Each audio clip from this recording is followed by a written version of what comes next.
ಮಿಥುನ ರಾಶಿಗೆ ಏನೆಲ್ಲ ಲಾಭವನ್ನು ಕೊಡ್ತಾನೆ, ಬುಧಗ್ರಹ ಗುರುಗ್ರಹ ಶುಕ್ರಗ್ರಹದಿಂದ ಲಾಭವನ್ನು ನಿರೀಕ್ಷೆ ಮಾಡೋದು.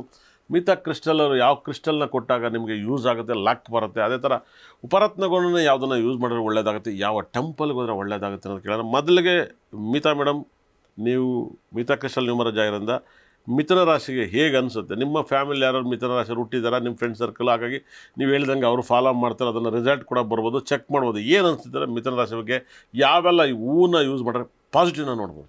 ಫಸ್ಟಿಗೆ ನೋಡಿ, ಮಿಥುನ ರಾಶಿ ಅಂತ ಬಂದಾಗ ಮಿಥುನ 2026 ಹೇಗಿರುತ್ತೆ? 2026 ಜನವರಿ 15ರ ನಂತರ ಮಿಥುನ ರಾಶಿಯವರಿಗೆ ತುಂಬ ಕಷ್ಟ ಅಂತಂದ್ರೆ ಮನೆಯಲ್ಲಿ ತುಂಬ, ಯಾಕಂದ್ರೆ 2000 ಮನೆಯಲ್ಲಿ ಕುಟುಂಬದ ಕಲಹ ಅತಿ ಹೆಚ್ಚಾಗ್ತಾ ಇರುತ್ತೆ. ಮತ್ತೆ ಎಲ್ಲೋ ಒಂದ್ ಕಡೆ ಅವಮರ್ಯಾದೆ ಆಗೋದು, ಯಾರಾದ್ರೂ ಅವ್ರನ್ನ ದೂಷಿಸೋದು, ಮತ್ತೆ ಇವರೇ ಏನೋ ಮಾತು ಹೇಳಿ ಅಥವಾ ಮಾತು ಹೇಳ್ದಿರಾ ಯಾವ್ದಾದ್ರೂ ಒಂದು ಇದರಲ್ಲಿ ಸಿಕ್ಕಾಕೊಳ್ತಾರೆ. ಯಾಕಂದ್ರೆ ಯಾರಿಗಾದ್ರೂ ಒಬ್ರಿಗೆ ಮಾತು ಕೊಟ್ಟಿರ್ತಾರೆ, ಅದು ನಡ್ಸ್ಕೊಡಕ್ಕಾಗಿರೋದಿಲ್ಲ, ಅಥವಾ ಸುಳ್ಳು ಆಶ್ವಾಸನೆ ಕೊಟ್ಟಿರ್ತಾರೆ. ಈ ರೀತಿಯಲ್ಲಿ ಸಿಕ್ಕಾಕೊಂಡು ಜನವರಿ 15ರ ನಂತರ ಫೆಬ್ರವರಿ ತಿಂಗಳಲ್ಲಿ ತುಂಬ ಅತಿ ಕಷ್ಟದ ಒಂದು ತಿಂಗಳನ್ನ ಇವರು ಅನುಭವಿಸ್ತಾರೆ. ಕಷ್ಟದ ದಿನಗಳು ಅಂತಾನೆ ಹೇಳ್ಬೋದು. ಮತ್ತೆ ಅತಿ ಎಷ್ಟು ತಿಂಗಳು ಅನುಭವಿಸ್ತಾರೆ? ಮತ್ತೆ ಇವ್ರಿಗೆ ಯಾವೆಲ್ಲ ಕಾಯಿಲೆಗಳು ಬರ್ಬೋದು? ನೋಡಿ, ಮಿಥುನ ರಾಶಿಯವರಿಗೆ ಸುಮಾರು 6ನೇ ತಿಂಗಳವರೆಗೂ 2026 6ನೇ ತಿಂಗಳವರೆಗೂ ಒಳ್ಳೆ ರಿಸಲ್ಟ್ ಇಲ್ಲ ನನ್ನ ಪ್ರಕಾರ. ಎಲ್ಲೋ ಒಂದು ಕಡೆ ಬಂದು ಹೋಗ್ಬೋದು. ಯಾಕಂದರೆ ಇವಾಗ ನೀರಿನಲ್ಲಿ ಏನೋ ಒಂದು ಹುಲ್ಕಡ್ಡಿ ಸಿಕ್ತಂಗೆ ಮುಳುಗ್ತಾ ಇರೋರಿಗೆ ಆ ರೀತಿ ಅಷ್ಟಕ್ಕಷ್ಟು ಸ್ವಲ್ಪ ನೇರ ಆಗಿರ್ತಾರೆ. ಆದರೆ ಅವರು ಏನೇ ಕೆಲಸ ಮಾಡಿದ್ರು ಕೂಡ ತುಂಬ ಹುಷಾರಾಗಿ ಮಾಡಬೇಕಾಗುತ್ತೆ. ಆದರೆ ತುಂಬ ಹುಷಾರು ಕೂಡ ಅವರೇ, ಮಿಥುನ ರಾಶಿಯವರೇ ತುಂಬ ಹುಷಾರು. ಅದರಲ್ಲೂ ಕೂಡ ಎಲ್ಲೋ ಒಂದು ಕಡೆ ಎಡವಿ ಅವರ ಒಂದು ಪರ್ಸ್ನಲ್ ಲೈಫ್ನ ಹಾಳು ಮಾಡ್ಕೊಳ್ಳೋಂಥ ಚಾನ್ಸಸ್ಸು ಅತಿ ಹೆಚ್ಚಾಗಿರುತ್ತೆ.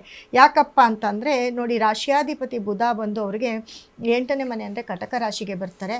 ಮತ್ತು ಜೊತೆಗೆ ನೋಡಿ 9ನೇ ಮನೆ ರಾಹು ಜೊತೆ ಕೂಡ ಸಂಧಿಸ್ತಾರೆ. ಅಲ್ಲೂ ಕೂಡ ಎಲ್ಲೋ ಒಂದು ಕಡೆ ಈ ಕ್ರಿಮಿನಲ್ ಕೆಲಸ ಅಥವಾ ಬೇರೆ ಏನಾದರೂ ಆ್ಯಕ್ಟ್ಸ್ ಏನಾದರೂ ಇದ್ದರೆ ಅಲ್ಲೂ ಕೂಡ ಅವರು ತುಂಬ ತೊಂದರೆಗೆ ಒಳಪಡಬೇಕಾಗತ್ತೆ. ಇವಾಗ ಮಿಥುನ ರಾಶಿಗೆ ಗುರು 6ನೇ ತಿಂಗಳಿಂದ ಗುರುಬಲ ಬರುತ್ತೆ. ಅದರಿಂದ ತುಂಬ 6ನೇ ತಿಂಗಳಾದ್ಮೇಲೆ ತುಂಬ ಚೆನ್ನಾಗಿರ್ತಾರೆ. ಜನ್ಮ ಗುರು ಅವ್ರಿಗೆ ಕಾಟವನ್ನು ಕೊಡ್ತಾನೆ. ಅಂದರೆ ಹೊಸ ವರ್ಷ 6 ತಿಂಗಳು ಕಷ್ಟ, 6 ತಿಂಗಳು ಸುಖ ಅಂತ ಹೇಳ್ತಿದ್ರೆ, ಆದ್ರೆ ಇವ್ರು ಯಾವ ಟೆಂಪಲ್ ಅಟೆಂಡ್ ಮಾಡಿದ್ರೆ ಪಾಸಿಟಿವ್ ಆಗ್ಬೋದು ಎಷ್ಟು ಕಷ್ಟದಿಂದಲೂ? ಮಿಥುನ ರಾಶಿಯವರು ತುಂಬಾ ಇವಾಗ ಬುಧಗ್ರಹನ ಎಲ್ಲರಿಗೂ ಹೇಳೋದು ಫಸ್ಟ್ಗೆ ನಾವು ನಮ್ಮ ನವಗ್ರಹಗಳ ಏನು ಟೆಂಪಲ್ ಇರುತ್ತೆ ಅದನ್ನು ಹೇಳ್ತೀವಿ. ಸೊ ಬುಧಗ್ರಹನ ಒಂದು ಟೆಂಪಲ್ಗೆ ಬುಧನನ್ನು ಆರಾಧಿಸಿದ್ರೆ ತುಂಬ ಒಳ್ಳೆಯದಾಗುತ್ತೆ. ಜೊತೆಗೆ ಅವರು ವಿಷ್ಣುವನ್ನು ಕೂಡ ತುಂಬ ಆರಾಧಿಸ್ಬೇಕಾಗುತ್ತೆ. ವಿಷ್ಣು ಟೆಂಪಲ್ ಎಲ್ಲಿದ್ರೂ ಹೋಗಿ ಅವರು ವಿಸಿಟ್ ಮಾಡಬೇಕು.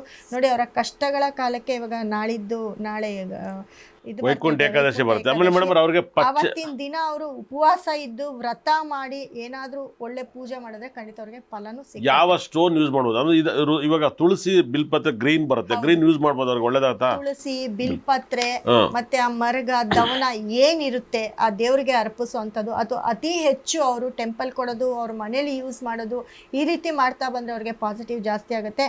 ಮತ್ತೆ ಅದನ್ನ ಹೆಚ್ಚೆಚ್ಚು ಅವ್ರ ಮನೆ ಹತ್ರ ಜಾಗ ಇದ್ರೆ ತುಳಸಿ ಗಿಡವನ್ನ ಜಾಸ್ತಿ ಬಹಳ ಗರಿಕೆ ದಾನ ಮಾಡೋದ್ರಲ್ಲಿ ಮಕ್ಕಳು ಓದ್ತಾರ. ಗರಿಕೆಯನ್ನ ದಾನ ಮಾಡೋದು.